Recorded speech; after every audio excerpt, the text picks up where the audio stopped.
চাঁপাইনবাবগঞ্জের নাচোল উপজেলায় অবস্থিত বাংলার কৃষক আন্দোলন এবং নারী নেতৃত্বের ইতিহাসে এক অনন্য স্মৃতিচিহ্ন।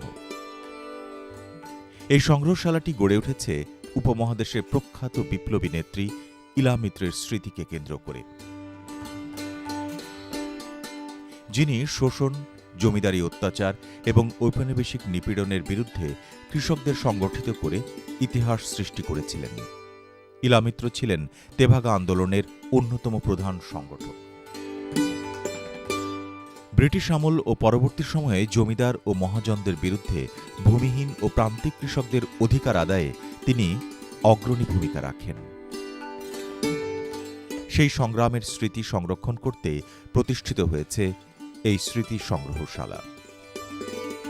এর ভেতরে সংরক্ষিত রয়েছে ইলা মিত্রের ব্যবহৃত বিভিন্ন সামগ্রী, আন্দোলনের সময়কার আলোকচিত্র, পোস্টার, লিফলেট, হাতে লেখা নথি এবং ঐতিহাসিক দলিল।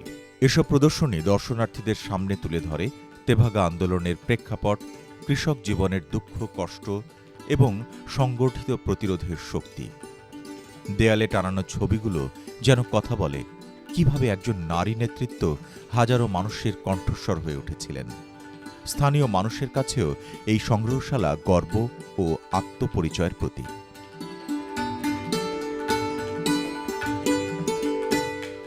এই স্মৃতি সংগ্রহশালা নাচোল বিদ্রোহ এবং তেভাগা আন্দোলনের ইতিহাসকে নতুন প্রজন্মের কাছে পৌঁছে দেওয়ার গুরুত্বপূর্ণ মাধ্যম।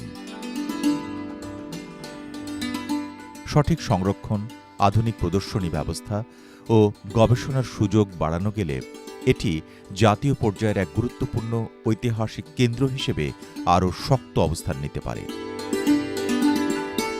ইলা মিত্র স্মৃতি সংগ্রহশালার প্রতিটি নথি, প্রতিটি ছবি আর প্রতিটি স্মারক মনে করিয়ে দেয় ইতিহাস শুধু শাসকের নয়, ইতিহাস গড়ে ওঠে সংগ্রামী মানুষের হাতে।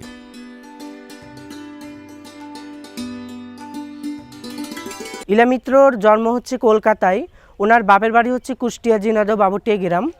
ইলা মিত্রর 1945 সালে বিয়ে হয় রামচন্দ্রপুরহাট চাঁপাইনবাবগঞ্জের জমিদারের ছেলে মহিম চন্দ্রের ছোট ছেলের সাথে, রমেন মিত্র।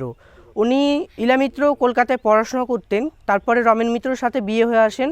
ইলা মিত্র কলকাতায় বেথুন কলেজে পড়াশোনা করতেন। আমাদের চাঁপাইনবাবগঞ্জে আসার পরে ইলা মিত্র এখানকার পুত্রবধূ হয়ে তারপর ইলা মিত্র এখানে অন্দরমহলে থাকতেন। আগের রীতিনীতিতে ছিল বাড়ির বউরা বাড়ির বাইরে যেতে পাবে না, এই অনুযায়ী ইলা মিত্র থাকতেন। তারপরে নারীদের জন্য একটা স্কুল খোলা হলো। আগে নারীদের কোনো পড়াশোনার কোনো ছিল না কিছুই, তার জন্য একটা স্কুল খোলা হয়েছিল কৃষ্ণ গোবিন্দপুর বালিকা উচ্চ বিদ্যালয়। রাউতারা গ্রাম, চণ্ডীপুর, নিজামপুর এবং এই সব 5টা-15টা গ্রাম নিয়ে কিন্তু ইলা মিত্র তেভাগা আন্দোলন শুরু করলেন। এখানকার চাষিরা অনেক কষ্ট করতেন, ফসল চাষ করে 3 ভাগের 2 ভাগ জমিদারকে দিতেন, 1 ভাগ নিতেন চাষিরা। আর ইলা মিত্রর কথা ছিল 2 ভাগ নেবে চাষি, 1 ভাগ নেবে জমিদার। এটা নিয়ে ইলা মিত্র তেভাগা আন্দোলনটা শুরু করেন।